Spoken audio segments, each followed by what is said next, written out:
Hi everyone, আমি ইশিকা। আমার আরেকটা শর্ট ভ্লগে তোমাদের স্বাগত। তো মুখ দেখেই বুঝতে পারছো আমার কলেজ যাওয়ার একটু ইচ্ছা নেই, কিন্তু আজ আমার যেতে হবে কলেজে। তো তাড়াতাড়ি রেডি হতে হবে। একটা ক্যাজুয়াল ড্রেস পরে চলে এসেছি, কিন্তু হাতের সময় খুব কম, কারণ ট্রেন খুব তাড়াতাড়ি। আর প্রত্যেকবারের মতো আমি এবারেও লেট। তো মুখটা ক্লিনজার দিয়ে আগেই ধোয়া হয়ে গিয়েছিল। দেন একটা সানস্ক্রিন অ্যাপ্লাই করছি। স্ক্রিনে দেখতে পাচ্ছ কি সানস্ক্রিন। হালকা হাতে তাড়াহুড়ো ম্যাসাজ করে নিলাম মুখটা। দেন হবে চুল বাঁধা। জানো তো, চুল বাঁধতে গেলে না আমার বেশি সমস্যা হয়, কারণ অল্প চুল কিন্তু প্রচুর পরিমাণে জট পড়ে।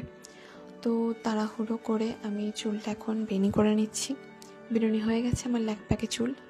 দেন একটা লিপ বাম দিয়ে ভালো করে ঠোঁটটাকে লাল লাল করে নিলাম। দেন আমি আই কার্ড ফাই কার্ড করে রেডি কলেজ যাওয়ার জন্য। তো আজকে মোট না থাকার কারণ হচ্ছে কোনো বন্ধুরা যাবে না, একা যেতে হচ্ছে কলেজ। বাট কিছু করার নেই,